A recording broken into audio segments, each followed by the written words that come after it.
আপনার হাতে জাদু আছে ভাই। বিখ্যাত আচ্ছা, ঝালমুড়ি। এটা কি গেল? এটা হচ্ছে হলো বুট, ছোলা বুট। বুট গেল, ছোলা বুট। ছোলা বুট গেল। আমি এই পাশ দিয়ে আসি, আসলে ধরতে পারবো। চানাচুর, এটা গেল চানাচুর।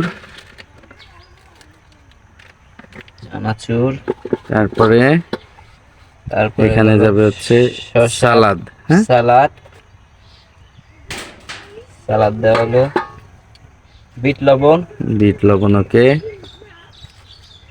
এটা হচ্ছে সরিষার তেল। সরিষার তেল। এটা হচ্ছে হলো সিক্রেট মশলা। সিক্রেট মশলা। তারপরে আছে আপনার ঘুগনি দেবো, ডাল ডাল হ্যাঁ হ্যাঁ, ঘুগনি। মজা যেন হয়। এটা করে আপনার ডাল। ওকে।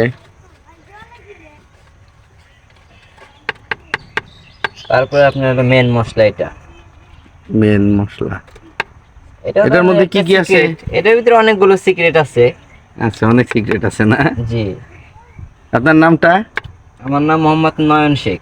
নয়ন শেখ ভাই খুব মজা করে ঝালমুড়ি বানাচ্ছে, আশা করি মজা হবে। অবশ্যই। এবার হচ্ছে ঝাঁকানাকা ঝাঁকানাকা। ঝাঁকানাকা ঝাঁকানাকা, এই যে ব্রেকআপ মুড়ি হয়ে গেল, বুঝছেন? আচ্ছা এটা হলো আচ্ছা ব্রেকআপ। আর একটু লবণ দিয়ে দিই, একটু লবণ কম ছিল। আচ্ছা, আপনার কাছে হচ্ছে মুড়ি, ঝালমুড়ি ছাড়া আর কি কি আছে? আর আমার কাছে আজকে বর্তমান সবকিছু অফ রাখছি। আমার কাছে থাকে বেলপুরি, ওকে। ফুচকা, চটপুটি, ঝালমুড়ি, 12 ভাজা, এইসব পাই। আচ্ছা আচ্ছা আচ্ছা, 12 ভাজা করেন? 12 ভাজা বলতে চিড়া ভাজাতে আর চিড়ার সাথে অন্য অন্য কিছু আইটেম থাকে, এইগুলাই। আচ্ছা আচ্ছা, ঝালমুড়িতে এই সে 12 ভাজার থেকে ঝালমুড়িটা মনে হয় মজা বেশি হয়। হ্যাঁ, এটা একটু মুড়িটা থাকে তো। ঘুগনি দিয়ে ডাল দিলে নরম হয়। আর 12 ভাজাটা হচ্ছে একটু শক্ত শক্ত থাকে। হ্যাঁ, শক্ত থাকে 12 ভাজা।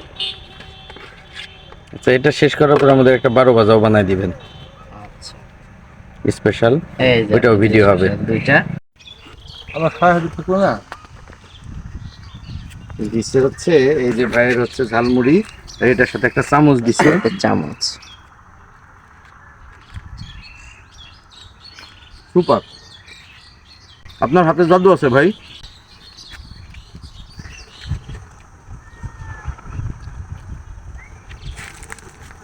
Thank you. তবে একটু